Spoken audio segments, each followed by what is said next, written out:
fantastic. Introduce our test speaker for today's evaluation contest. It gives me great pleasure to invite Florian Bay to deliver his test speech called Never Forget. Never forget Florian Bay. You're very welcome. It was a beautiful April spring day in Moscow. The sun was shining over the walls of the Kremlin and the skies were bright Azurean blue.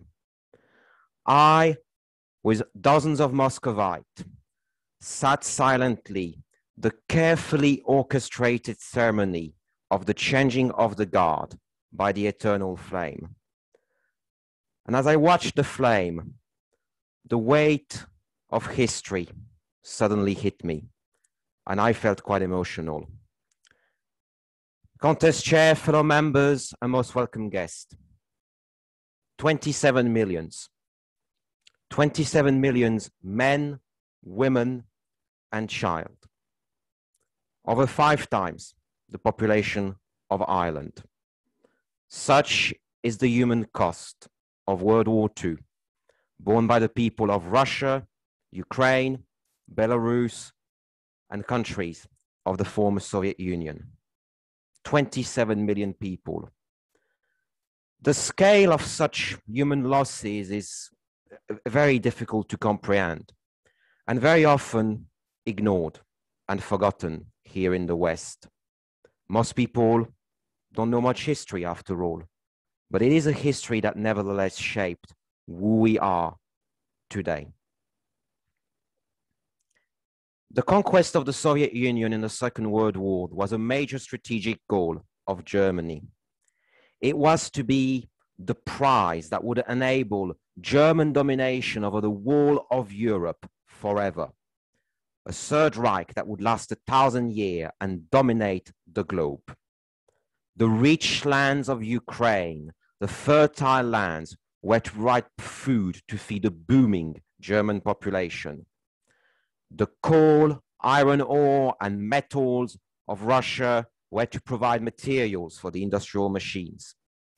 The oil field of the Caucasus, fuels for the tanks and the airplanes, for the war machine that would went then on to wage war all over the world. And the industrial facilities, more muscles, which was to eventually strike and destroy the stubborn United Kingdom. The invasion had another purpose too, that is often forgotten, a far more sinister one, conquering Lebensraum, living space, land in which millions of German peasant soldiers were to be settled after the war. The native population, the Slavs, the Russians, the Ukrainians, were to be exterminated, those deemed racially valuable, with blonde eyes, blonde hairs and blue eyes, were to be Germanized. The rest deported to the frozen wastes of Siberia or worked to death, destroying their cities with hand tools, piece by piece, to turn them into lakes, as desired by Adolf Hitler. The German war machine launched its invasion of the Soviet Union in June 1941 and proceeded really swiftly eastward with fire and thunder. The fate of the world, the fate of the Second World War, was to be decided in the East. Millions of prisoners of war were captured in the initial battles. They were sent to Germany as forced laborers, toiling to death in factories and mines. Less than a third came back home after the war to see their families again. Behind the victorious German army came the SS and the Einsatzgruppen, units whose order were to solve the Jewish problem, quote unquote, and improve the racial hygiene of the local land. After the fall of Kiev in autumn 1941, 35,000 civilians were herded like cattle north in the ravines of Babi Yar.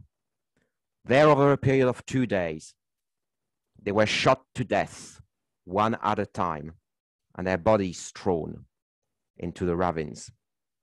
The children were bayoneted to death or buried alive.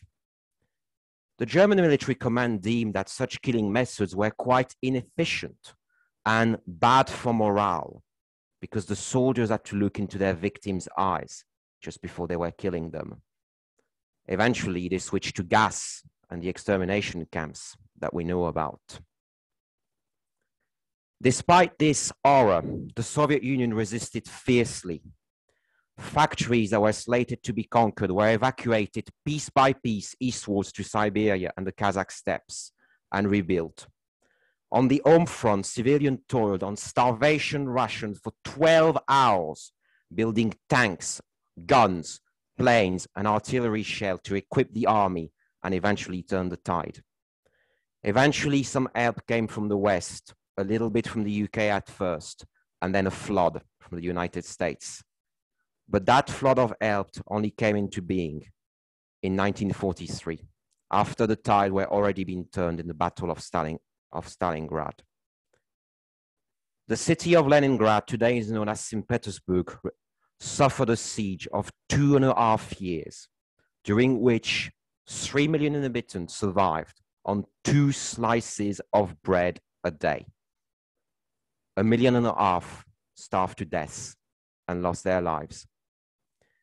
The partisans behind the line disrupted German logistics as they saw their wives and daughters raped, their children butchered to death, and their villages burned to the ground alongside their inhabitants. Brilliant generals such as Georgy Zhukov and Pavel Batov eventually led the Red Army to turn the tide and conquer Berlin in 1945. The scale of such sacrifices is difficult to comprehend today, but it shaped the world we are today, and it is thanks to these 27 million people that the war was won, and many, many more people survived thanks to these sacrifices. After the Russians, after the Jews, after the Poles, we could have been next. And despite current politics, I can never forget the ties that bind the lands of the East with those of the West in France and the UK. To our comrades, to these 27 million people, I can only say, Спасибо большое, мои товарищи. Я всюду буду память тебя в своем сердце. Thank you, my comrades. I will always remember you in my heart. And so should you, because those who forget history are doomed to repeat it. Never forget. Contest Chair.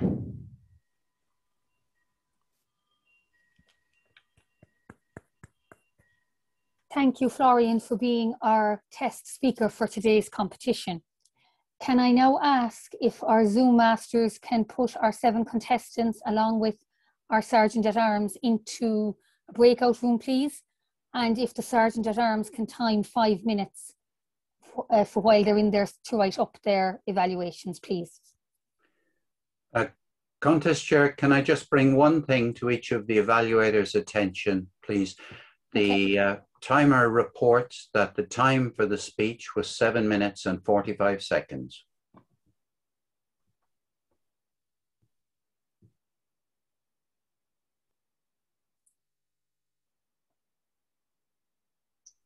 Everyone has been moved, Contest Chair. Thank you, Sarinka. And could I ask if our timer could just time 5 minutes here for me as well, please, just so that I have an idea of how we're doing for time, if you wouldn't mind. Thank you. No. So now I'm going to just have a chat with Florian.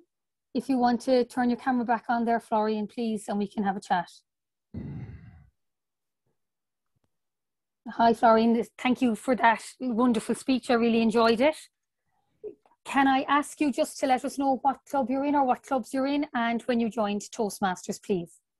I am a member of London Victorians, a club I founded in London 7 years ago, and I joined originally in District 71 when it was the big UK and Ireland district in April 2013 in Cheltenham Speakers.